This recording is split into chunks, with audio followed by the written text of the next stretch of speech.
Hi అండి, welcome to మా channel. ఈరోజు పప్పు టమాటా చేసుకుందామండి.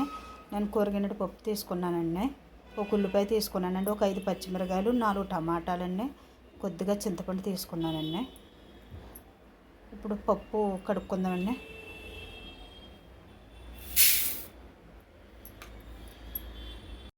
పప్పు కడుక్కుని పెట్టుకున్నాను కదండి, 2 సార్లు కడుక్కుని పెట్టుకున్నానండి. ఇప్పుడు ఉల్లిపాయలు వేసుకుంటున్నానండి, పచ్చిమిర్చి అండి, టమాటాలండి,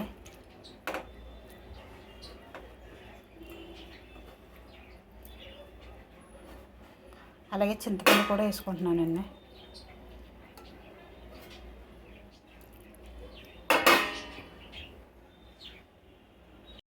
టమాటాలు, ఉల్లిపాయలు, పచ్చిమిరకాయలు, చింతపండు వేసుకున్నాం కదండి.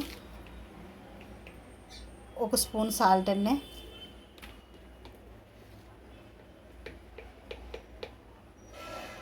అర స్పూన్ కారం అండి,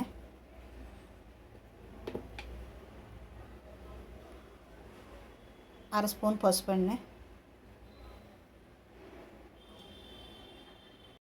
కారం, ఉప్పు, పసుపు వేసుకున్నాం కదండి. వాటర్ వేసుకుందామండి. కుక్కర్లో చేసినాం కదండి, తక్కువే వాటర్ వేసుకోవాలండి, మళ్ళీ పొంగిపోద్దండి, ఇంకా కొద్దిగా పడుతుందండి. ఒక గ్లాస్ వాటర్ వేసాను కదండి, ఇంకో అర గ్లాస్ గ్లాసున్నర వేసానండి వాటర్. ఈ గ్లాస్ తోటి గ్లాసున్నర వేసానండి, సరిపోద్దండి. మూత పెట్టేసుకుందామండి. ఈ వాటర్ సరిపోద్దండి, మూత పెట్టుకుందామండి. స్టవ్ వెలిగించుకుందామండి. స్టవ్ వెలిగించుకున్నామండి, కుక్కర్ పెట్టుకుందామండి. కుక్కర్ పెట్టుకున్నాం కదండి, 3 విజిల్స్ వస్తే సరిపోతుందండి, పప్పు ఉడికిపోయినట్టే. 1 విజిల్స్ వచ్చిందండి, ఇది 2వ విజిల్స్ అండి. ఇంకో విజిల్స్ వస్తే సరిపోద్దండి.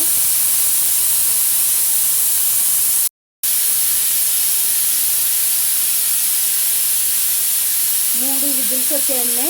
ఇప్పుడు స్టవ్ ఆపేసుకుందామండి, ఆవిరిపోయేదాకానే. ఆవిరంతా పోయిందండి. ఇప్పుడు మూత తీసి చూసుకుందామండి.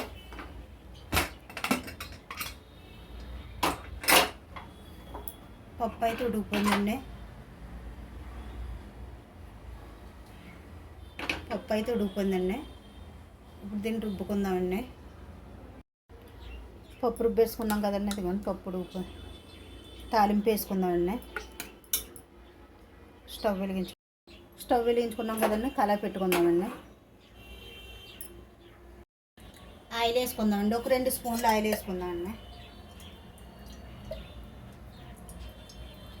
ఒక 2 స్పూన్లు ఆయిల్ వేసుకున్నామండి, సరిపోద్దండి. అర స్పూన్ ఆవాలు వేసుకుంటున్నానండి, అలాగే అర స్పూన్ జీలకర్ర అండి, ఎల్లుల్లిపాయలండి, ఒక పాయ, ఉల్లిపాయ అండి, కరివేపాకు, 4 ఎండుమిర్చి అండి, కలుపుకుందామండి.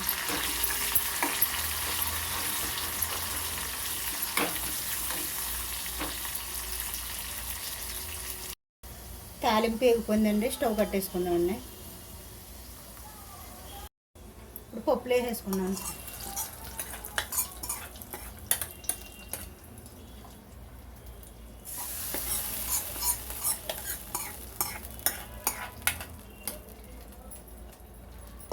అయిపోయిందండి పప్పు టమాటా.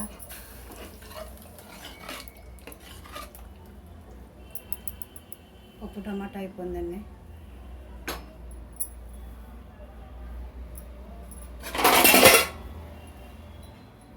మూత వేసేసుకుందామండి. అలాగే పప్పు టమాటా అయిపోయింది కదండి. మీకు కానీ వీడియో నచ్చినట్లయితే లైక్ చేయండి, షేర్ చేయండి, కామెంట్ మాత్రం పెట్టండి.